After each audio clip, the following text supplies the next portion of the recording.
నమస్కారం. కారం రేపటితో నెల అవుతుంది. ఎప్పుడు మళ్ళీ అభాసం చేస్తావు ఎట్లా? ఈ నెల రోజుల్లో నాకేం న్యాయం జరిగిందా అని చెప్పేసి నేను ప్రశ్నించడానికి మాత్రమే ఈ వీడియో చేస్తున్నాను. ప్రశ్నించే వాళ్ళకి జవాబులు చెప్పాం. కమిటీ వేశారు, కమిటీ ఎటువంటి రిపోర్ట్ ఇవ్వట్లేదు. మళ్ళీ అభాసం అయ్యే వరకు అంతే. దాని నుంచి ఎటువంటి ప్రాసెస్ లేదు. నా మీద ఎఫ్ఐఆర్ ఫైల్ అయింది. వైసీపీ వచ్చా చూసుకుంటాంలే. Ruling party అనేసా? అవును, మరి అంతేగా. పెళ్లి కానోడు చూడమంటే నువ్వు తిరిగితే పెళ్ళయింది దానివి, పెళ్లి కానోడు అంటే ఏం పని చేస్తున్నారా అనేసి నేను ప్రశ్నిస్తున్నాను. ప్రశ్నించు. ఒక అమ్మాయికి అన్యాయం జరిగింది అని చెప్పి నువ్వు అమ్మాయి ఏంది? అమ్మవి.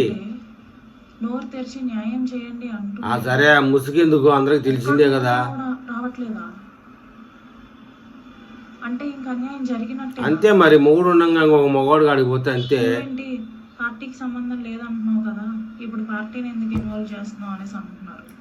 అంటారు పార్టీకి సంబంధం లేదు. సరే, అసలు ఆ పార్టీ అనేది లేకపోతే శ్రీధర్ అనేవాడు లేడు కదా. అవును, వాడు అనేవాళ్ళు లేకపోతే నీ కథ లేదు కదా.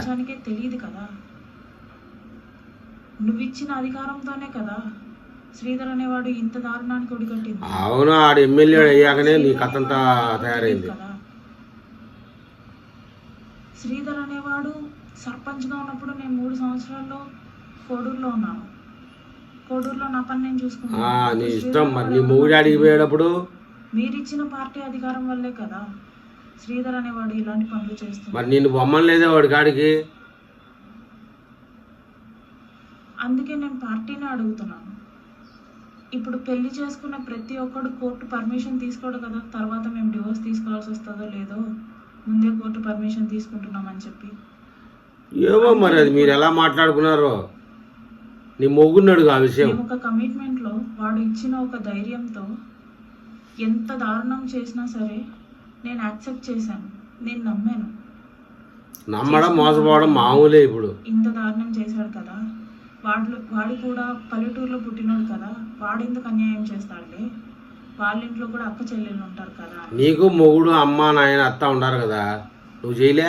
అది నమ్మి నేను మోసపోయాను.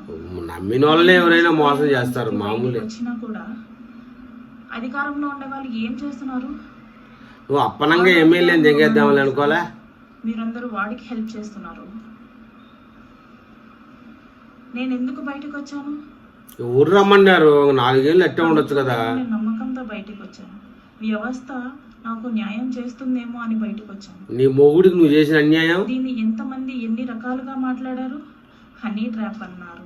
అవును, నిజమే. కుదరలేదు అందుకే బయట పెట్టింది అనేసి. వాస్తవమే. రాజకీయ కుట్ర అనేసి అంటున్నారు. పక్కా వాళ్ళతో మాట్లాడింది వీళ్ళతో మాట్లాడింది అనేసి అంటున్నారు. నిజమే. నేను అధికార పక్షం వాళ్ళని కాళ్ళు పట్టుకునేంత పని చేశాను. ఎక్కడున్నాయి కాళ్ళు పట్టుకోవడానికి? కాళ్ళు పట్టుకొని అడుక్కునేంత పని చేశాను. నీ కొడుకు జవాబు చెప్పుకో ముందు. అసలు ఇప్పుడు ఏం చేశారు? ఒక నెల అవుతుంది. నెల కాదు, సంవత్సరం అయినా అంతే. ఏమన్నా అంటే ఇన్వెస్టిగేషన్ అంటారు. ఆధారాలతో సహా బయట పెట్టాను. అవతల వాడు ఇది తప్పు అని చెప్పలేకపోతున్నాడు. ఆ అమ్మాయి చేసింది తప్పు, ఆ అమ్మాయి చెప్తుంది అంతా తప్పు అని చెప్పాలి. అవును, 100%. నేను ఆధారాలతో సహా నేను బయట పెడుతున్నాను. మీకు అర్థం కావట్లేదు. ఎట్టయితే సంవత్సరానికి 15 సార్లు అబార్షన్, సంవత్సరానికి 15 సార్లు అబార్షన్ ఎట్టయితే చెప్పు. అధికార పక్షంలో ఉండేవాడు న్యాయం చేయలేకపోతే ప్రతిపక్షాన్ని సాయం అడగడంలో తప్పేముంది? ఓకే, పాలకాడు కూడా పో. అధికార పక్షంలో ఉండి నువ్వేం చేస్తున్నావు?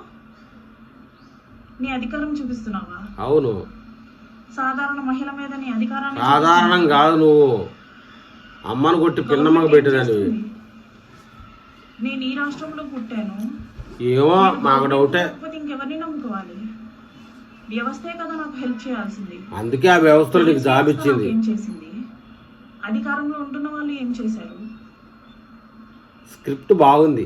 ఇవన్నీ ప్రశ్నించడానికి వీడియో చేస్తున్నాను. తెలుసు. ఒక నెల అవుతుంది.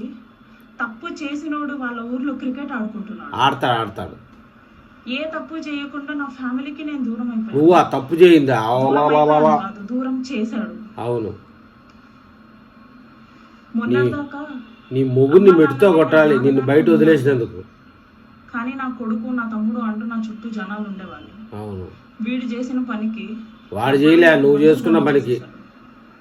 అనాథని కాస్త కనీసం పక్కన కూడా జనం లేని ఒంటరిదాన్ని చేసేసాడు. ఏం ఒంటరిదాని వయసులా, నా కొడుకుని చూసుకోవడానికి కూడా ఇప్పుడు నాకు ఇబ్బందిగానే ఉంది. అబ్బో. పవన్ కళ్యాణ్ గారు, ఆ, మిమ్మల్ని నేను ఎందుకు అడుగుతున్నానో తెలుసా? ఆయనకి పని ఏం లేదు ఇంకా.